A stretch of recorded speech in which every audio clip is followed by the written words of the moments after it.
So while we're on the topic of that, I know a lot of people struggle with finding their niche. Could you offer some advice for people trying to find their niche? Oh, definitely. And I think that my advice is going to be probably very different from anybody else's advice, maybe. And basically, it's this. If you're going to find a niche, it's all about finding one that is actually going to be successful. It's not about choosing a niche that, say, is a popular thing or something like that. Basically, I have sort of three rules to choose a niche. The first one is that it has to have lots of news, lots of updates. There is a mutual friend of ours that we both know who does a video game, and he does fantastic content on this video game.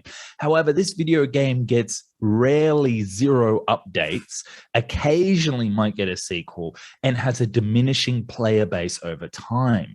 So you get people all the time who go, I am the best person in this niche about this video game, but it's dead.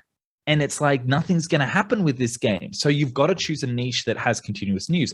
And say, for example, aviation, racing, sports, all these things have tons of news.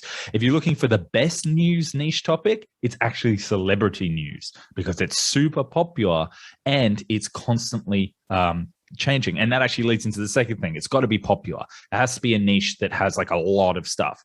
And when you go onto YouTube, if you're constantly coming across it and you might be thinking, say Minecraft, it's too hard. There's too many people in that niche.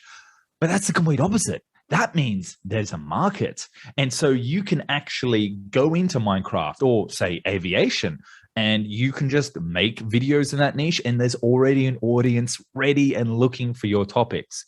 Now, the third one is the thing that people don't really talk about, and I think it's the most important, and you can kind of see my perspective when it comes to YouTube. The niche needs to be valuable. A lot of people get into memes. A lot of people get into children's cartoons, and it's not valuable because the audience watching doesn't have money to spend. Now, out there is a very good list that I can give to you for a future video, perhaps, where it explains the various niches and how valuable the top one is to the very bottom one.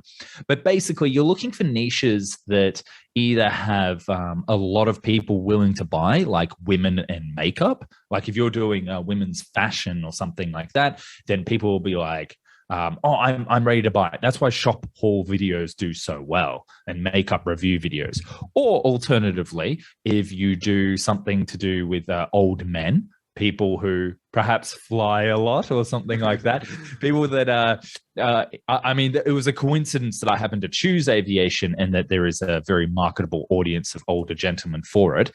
But, and then the last one I would say would be like financial. If you're doing topics that are to do with making money, then people always can be gravitating towards you. So you need something that is constantly updating with a lot of people watching and has a profitable niche. And those should be your three rules before you settle in a niche.